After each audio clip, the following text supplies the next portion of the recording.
ഞായറാഴ്ച വൈകിട്ടാണ് തിരുവനന്തപുരത്ത് നിന്നും കെ സ്വിഫ്റ്റ് കൊല്ലൂർ മൂകാംബികയിലേക്ക് യാത്ര പുറപ്പെട്ടത്. എറണാകുളത്തെത്തിയപ്പോൾ മറ്റൊരു ഡ്രൈവർ മാറിക്കയറി.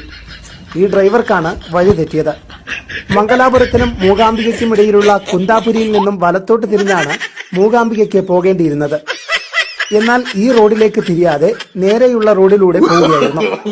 ഉറക്കത്തിലായിരുന്ന യാത്രക്കാരും കണ്ടക്ടറും ഇത് ശ്രദ്ധിച്ചതുമില്ല. ഒടുവിൽ നേരം വെളുത്തപ്പോൾ കടൽ തീരത്ത് ചെന്ന ബസ് നിന്നപ്പോഴാണ് തങ്ങൾക്ക് വഴി തെറ്റിയതായി എല്ലാവർക്കും മനസ്സിലായത്. ഗൂഗിൾ മാപ്പ് ചതിച്ചതാണെന്ന് പറഞ്ഞ് തലയൂരാൻ ഡ്രൈവർ ശ്രമം നടത്തി. ഇതിനിടയിൽ യാത്രക്കാരിൽ പലരും ക്ഷുഭിതരായി. ഒടുവിൽ തങ്ങളെ മൂകാംബികയിൽ എത്തിച്ച ശേഷം തിരികെ കൊണ്ടുപോകണമെന്നായി യാത്രക്കാർ. ഇതനുസരിച്ച് ബസ് വീണ്ടും മൂകാംബികയ്ക്ക് വിടുകയായിരുന്നു.